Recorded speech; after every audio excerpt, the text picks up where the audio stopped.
तो प्रवचन दियंती सबुआडे जाई बहुत भल भल प्रवचन सब दियंती लोक मैंने कहती स्त्री शुणी कहे मो स्वामी एमती प्रवचन सब दौरान आ कौन केमती प्रवचन दे मुझे शुणा इच्छा तर तो दिनक एमती गाँव में गोटे प्रवचन कार्यक्रम आरंभ है पंडित कौन कर सका जाए गोटे माछ 2 किलो खंडे आनी स्त्री को देती तू भाजिक तरकारी कर रखी मो प्रवचन देकर आसिले खाइबी स्त्री ताकू से माछ तरकारी कर थोई देती निज गाँव में प्रवचन हो स्वामी प्रवचन भल बोली समस्ते कहते ये गला कहले आज भल सुविधा अच्छे मुझे शुणापी से स्त्री रोषे कर थोदे गला शुणापी से प्रवचन हो चली तेणु कौन विषय वस्तु होछ आइंष खाइबा मनीष पक्षे भल नुह निषेध सात्विक आधार राजसिक तामसिक 3 प्रकार आधार अच्छी आउ राजसिक तामसिक आधार कले मनीष राग हिंसा काम क्रोध बढ़ द्वारा अनिष्ट हम हिंसा आचरण होती तेणु माछ खाइबा भल नुह ये प्रकार पंडित कहते स्त्री जाइए शुणिले शुणिक फेरी आसिले शीघ्र फेरी आसी से माछ तरकारी फोपाड़ी दे आलू आनी तरकारी कर थोइचंती पंडित आसिले घर को कहले आण खाइबा कार्यक्रम प्रवचन सारी आसिले घर को कौन से आलू तरकारी देले कहले कि माछ आनी कौन है ना तुम बा मना करूल मीटिंग मुझे शुणापी तो माछ खाइले भल नुह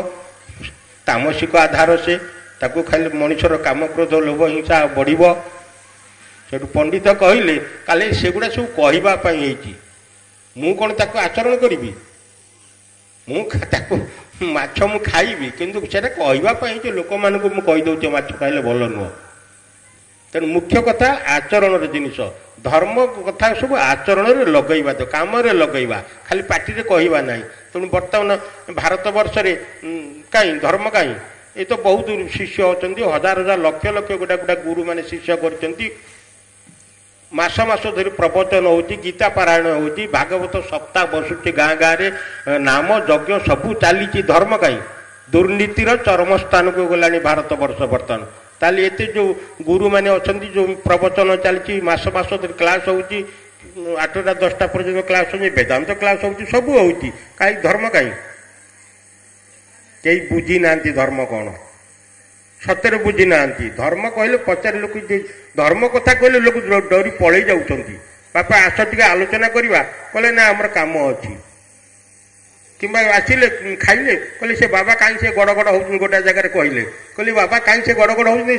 स्त्री लोक आसते खाइबे पलैबे से बाबा कहीं सेमती होती तेणु बर्तमान धर्म संकुचित तपो विरहितम सत्यम च दुरागतम धर्म संकुचित चापी होकर रही से प्रकाश पाइबे धर्म संकुचित धर्म कथा कहले लोक मान भल लगुनि धर्म संकुचित तप विरहित तपस्या कहीं करें विरहित तप विरहित सत्यम च दूरगत सत्य का पाखे ना बहुत दूर अच्छी से सत्यम च दूरगत लोका धर्मा हिता दिजाश्च लोभिता नारी बसा मानवा लोक धर्म कथा कहले खराब लगे अधर्म कथा कहले भल लगे जाल फिसाद मिछ जे कथा कह तो से सभा को आग डाकिबे कहे से डाक से लोक को आजे सत्यवंत लोक भल कथा कहने से भल लोक नुह डाकना सत्य दूरगत